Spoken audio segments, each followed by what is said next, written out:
when we have any occasion, spiritual occasion, any ceremony, whether it's wedding or a puja, in the beginning, um, there is a Sankalp Mantra.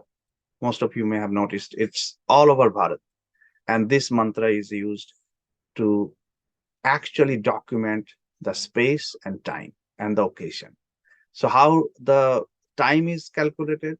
So the mantra says, if you listen to the mantra, this is the Sankalpa, the very beginning of any such sacred events. So it will say Ditya Parardhe. That means in the second half of Brahma's life. Sheta Baraha Kalpe, in the Kalpa of Sheta Baraha. Vaivashvata Manmantare, that means that this is the period of the Manu. Manu is not a one man or one person, it's a position. So Manu, current Manu is Vaivashvata, Ashtabhimshati Tame, and so forth. It says which you, and then comes to space. Jammu Deepe. Jammu Deep is the whole landmass from China all the way down. It used to be called Jammu Deep. Bharat Barshe, Bharat Khande, in the land of Bharat. And then there are other description. It goes all the way to the village or town. And then it talks about the year, the month, the tithi, the paksha and tithi. You can imagine what a scientific way of documenting a Sankalp mantra, which is kind of oath taking. And now that tells us that we are actually talking about billions of years every day that this universe was created, billions of years. We're talking about Brahma, we are talking about Parardha. If you look at the number of zeros next to one, modern science, modern mathematicians only came to know that kind of number, large numbers, only recently. But it was known to our people. And then that is about Bharat Varsha and Bharat's unity.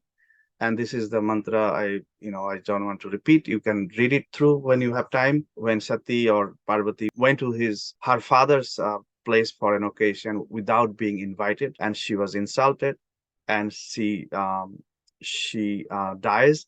And then when Shivji comes to know, Shivji does the Tandam Nritya, and the whole world is about to be destroyed. Then Bhagavan Vishnu, with using his Sudarshan Chakra, the different angas of Sati or Parvati was cut into pieces, and then all the angas, the parts of her body was falling all over the subcontinent. And these places are called Sati Peeth or Shakti Peeth. Now, if you look at the Shakti Peeth, so some sources say there are 108 Shakti Peeths, but generally it is said that there are 51 of them. And if you look at the map of Bharat, there is all these areas. So all these dots are actually a Shakti or Sati Peeth established. Nobody knows when they were established. Legend apart, nobody knows the Shakti Peeth. So how people of Bharat knows there are 51 and where they are. So that means they had a great geographical sense, geographical unity, cultural unity, adhyatic unity. So definitely they were traveling to different Tirthasthals like Dadash Jyotirlinga. There are 12 Jyotirlinga, and people try to visit as many of them possible. Then Char Dhams established by Adi Shankaracharya. Similarly, this Shakti Peeth, so there is one in Hinglaj, currently in Pakistan. One is Sharada Devi, Shakti Peeth, and it was in university as well. That's in Pakistan occupied Kashmir part. And there is one in Sri Lanka, one or two people there, Tibet, Nepal, and rest of them are in Bharatvarsha and then Bangladesh, today's Bangladesh.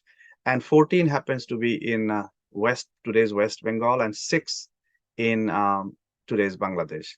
So this is again another great way to look at how united Bharatvarsha has been, not necessarily a single ruler ruling from Delhi or some other place.